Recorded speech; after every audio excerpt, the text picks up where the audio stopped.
Mark of the Beast, Part 8, The Occult and Politics.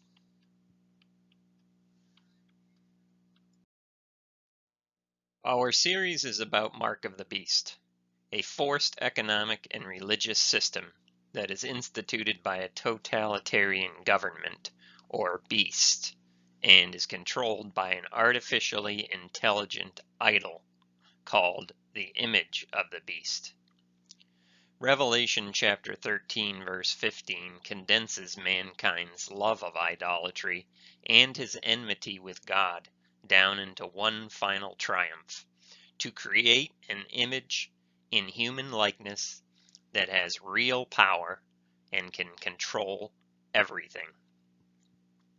The story of mankind is that he would rather worship the creature's creation rather than the creator.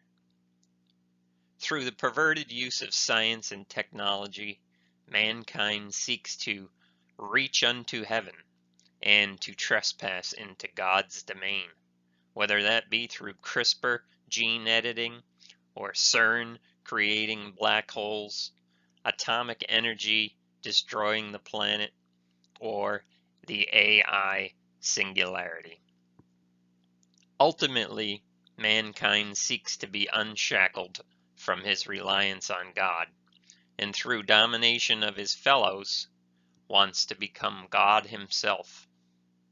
This was the original lie promised by the serpent in the garden. Ye shall not surely die. Your eyes will be opened. Ye shall be as gods. Man has been worshiping himself ever since. Mankind's quest to dominate his fellows and become God himself is on display in Genesis chapter 11 at the Tower of Babel. We see many characteristics that show modern idolatry. First, pride. Let us make a name for ourselves, to be famous. Second, we see disobedience to God, lest we be scattered. This is direct opposition to the directive that Noah was given in Genesis chapter 9, where God said, "Be fruitful and multiply, and fill the earth. Do not congregate into cities." And this was really a repeat of the directive given in Eden. Be fruitful and multiply and fill the earth. Genesis chapter 1 verse 28. The third thing that this displays about modern idolatry is with its top in the heavens, this tower is an offensive attack on God. It also thwarts God's judgment by protecting them from any future flood. With the psychotic Nimrod and his astrological hijacker priests at the top of the tower, this was an epitome of everything that is wrong with the world today. As a system of totalitarian globalism, there are many facets to the Mark of the Beast and the beast system and the image of the beast.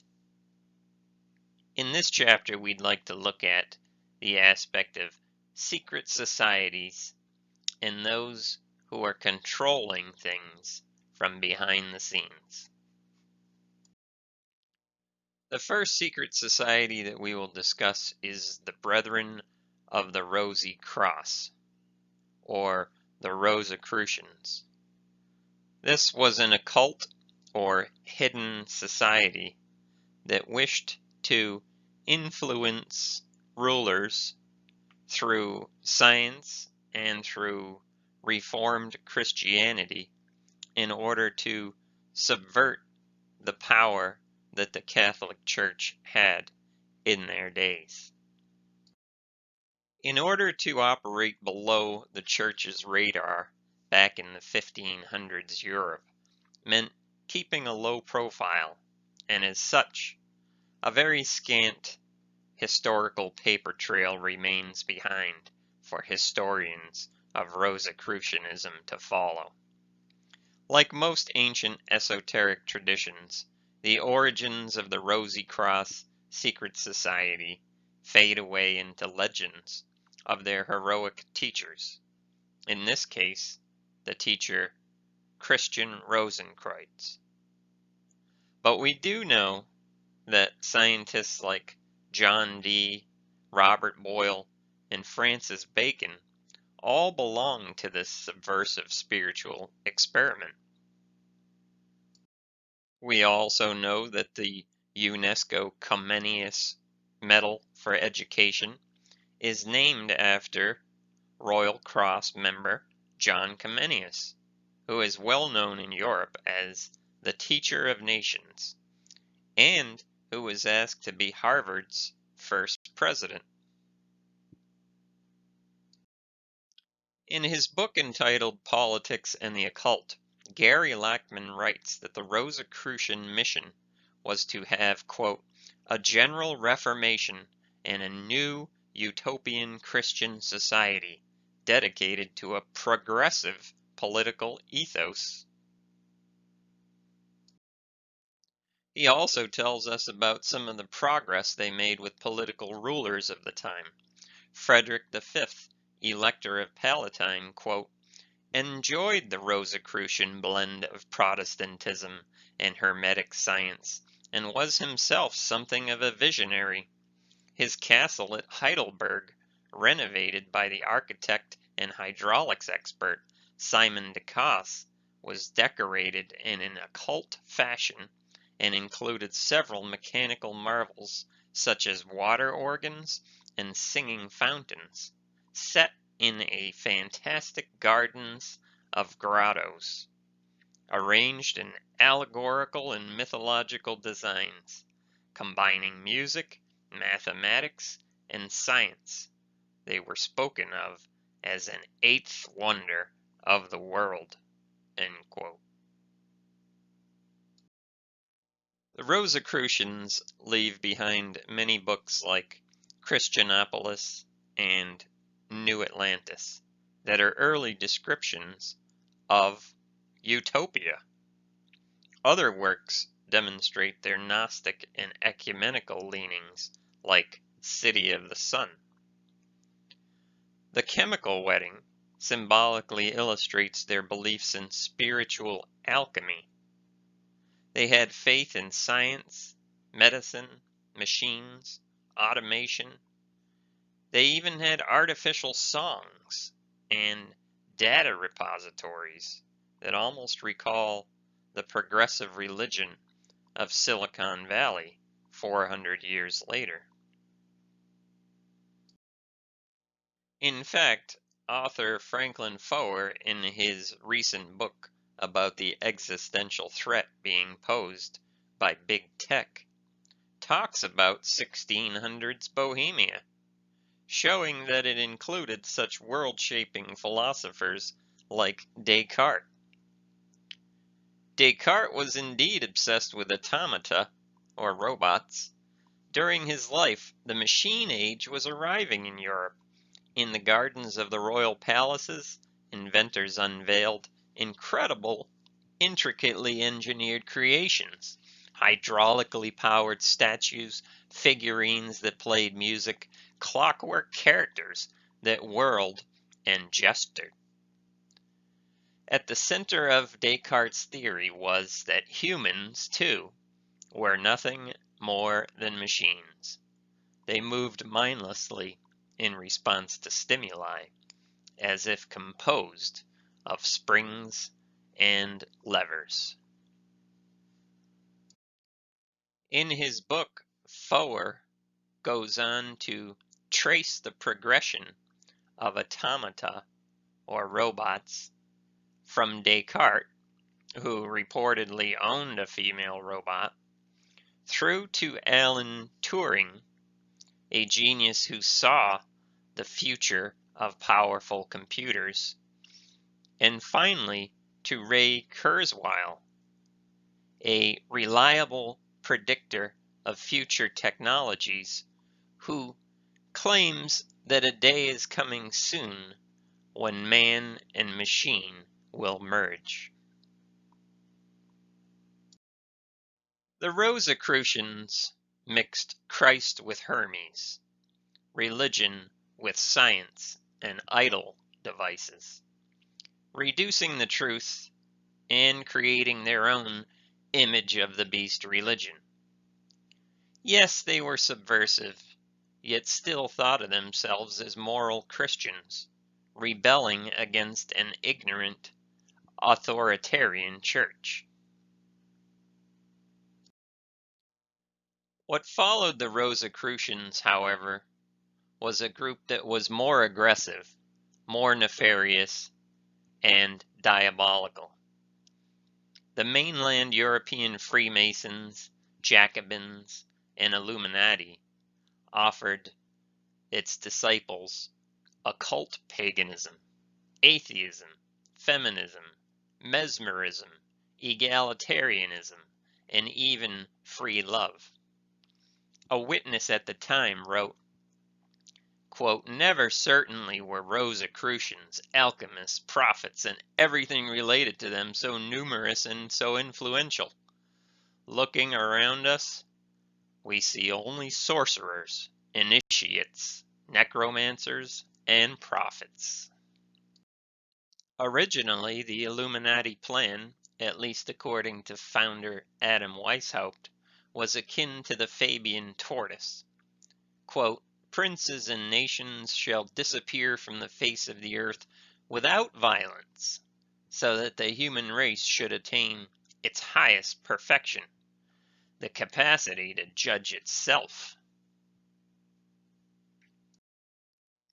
But, as we know, the spirit of the age that the Illuminati created got totally out of hand and devolved into the French Revolution, a tidal wave of violence that inevitably leveled all authority, not just papal, but secular also. The legacy of the Illuminati lives on to this day. In the U.S. House of Representatives, two larger-than-life paintings face the chamber. One is of George Washington. The other is of Illuminati member Marquis de Lafayette. Lafayette considered himself one of Illuminati members Franz Anton Mesmer's, quote, "most enthusiastic students." Lafayette was not the only famous member of the Illuminati, which included people like Mozart, Goethe, and Schiller. Although George Washington was himself a member of the Scottish Freemasons, he denied affiliation with the Illuminati and looked on them as a threat, according to some of his letters. The American Revolution, unlike the French Revolution, seems to have been tempered by the influence of many Christian founding fathers, or at least deist, God-believing founding fathers. In the case of the French Revolution, however, the path to illumination was through mob rule spirit and senseless slaughter. The mob rule on display during the Reign of Terror in France is an example of another power which these destructive Satanists seem to have. Creating a collective spirit, called an egregore by scholars of the occult, is almost always an evil thing. Mass hypnosis, team spirit, mob rule, mass hysteria, groupthink, herd mentality, zeitgeist, spirit of the age, whatever you want to call it, goes a long way in explaining how sane people are possessed to follow crazy directions. In modern times, children have put their own parents up against the wall for execution. Sensible German people have turned in their own neighbors and operated gas chambers. The idea of egregore explains how a business corporation can take on a psychotic bottom line for blood money, even though its CEOs appear to be moral, educated individuals. The Lord of the Flies group spirit can indeed take on a life of its own. Gary Lachman warns us in his book about this tool that the Illuminati and other groups like the Jacobins used to create a mob rule or a spirit of the age in order to fulfill their destructive plans. He writes that even if occult forces aren't responsible, an egregore nevertheless seems an expression of what the philosopher Jean Gebser calls the magical structure of consciousness, which he associates with group consciousness. Gebser observed this firsthand in the Nazi brown shirts in Munich. Mass movements like Nazism embrace the power of the magical structure of consciousness to overrule critical discernment and blind people into a whole, the folk, or the collective. He goes on to say, an entire culture can undergo very serious changes as the result of the slow accumulation of enough psychic and somatic changes on an invisible level. He also says and warns us that many New Age advocates that celebrate group consciousness might profit from considering the possible existence of egregores. So this really focuses in on what this series is about, which is the idea of being misled by the idol pushers into a mass collective movement. The collective movement that we are being sold today is Utopia. The Rosicrucian, Illuminati, and Freemason ideas of secretly influencing the political heavens in an effort to bring about utopia are alive and well today. In fact, many of the plans that they had to move us toward a totalitarian state in which everything is taken care of for you by a paternalistic big brother government are nearly achieved in our day. To illustrate this point, we will look at the book Brave New World by Aldous Huxley, which was written almost 100 years ago in 1932. Although a socialist himself, Aldous Huxley was horrified at the Fabian socialists and the technocracy movements. Let's look at some of Huxley's warnings about what these idol pushers were planning to do, even back in the early 1900s, using propaganda, drugs, and technology to shape mankind and become godlike world controllers. And as we read about his warnings, let's consider how far they have come in their plans. Huxley himself in 1958, only 20 years after he wrote his book, The Brave New World, wrote in his essays entitled Brave New World Revisited that, quote, the nightmare of total organization, which I had situated in the 7th century after Ford, in other words, 400 years away, has already emerged from the safe remote future and is now awaiting us just around the corner. To underline his belief that this totalitarian government was already upon us in the 1950s, we need only to read the titles of the chapters of his book, Brave New World Revisited. Chapter 1, Overpopulation. Chapter 4, Propaganda. Chapter 5, Propaganda. The Art of Selling, Brainwashing, Chemical Persuasion, Subconscious Persuasion, Hypnopedia. These are all things that he already saw in the 50s and have multiplied since then. If you haven't read Brave New World, I suggest you do.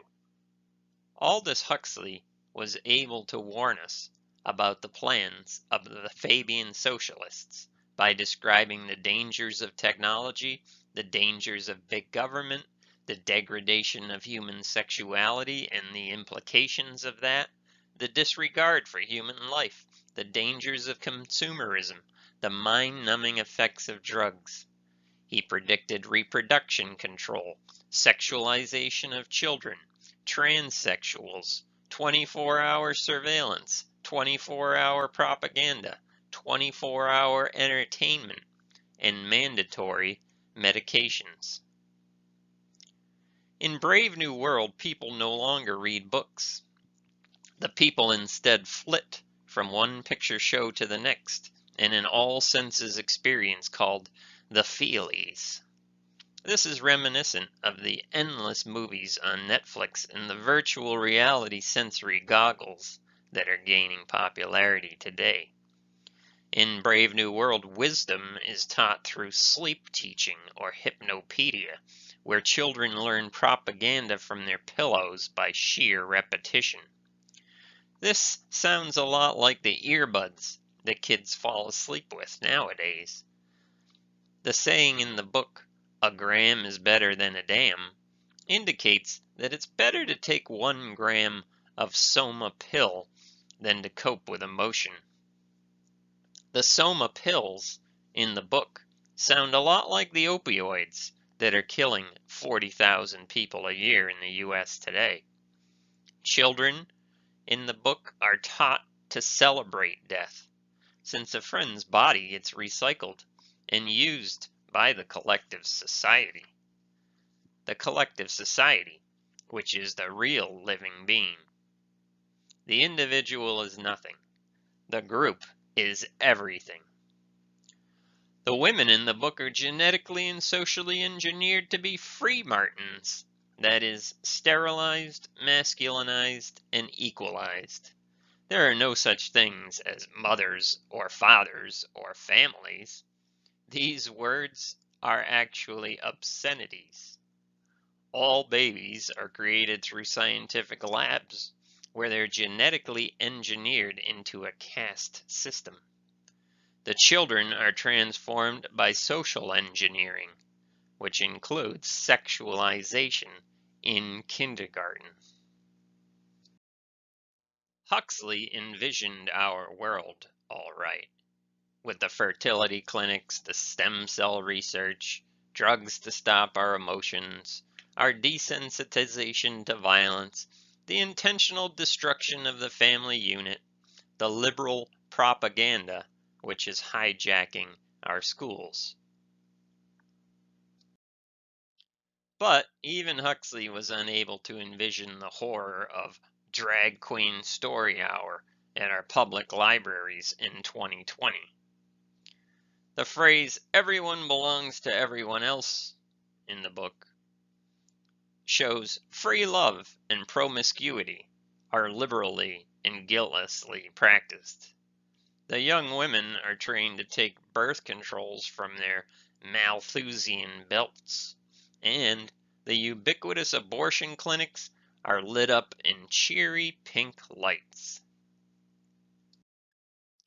Sadly, in 2018, this prophecy came true as the Empire State Building was lit up in pink to celebrate the passing of a New York law allowing elective abortions to take place up until the day of birth.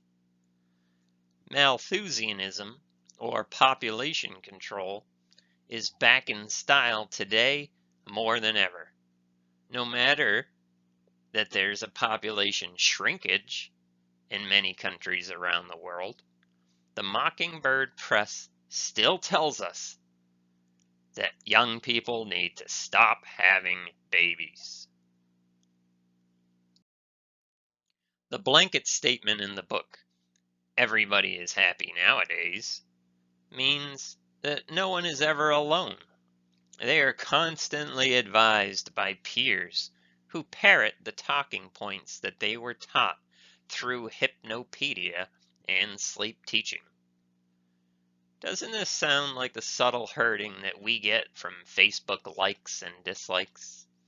And if you do start to feel bad, you take more soma pills, because when the individual feels, the community reels.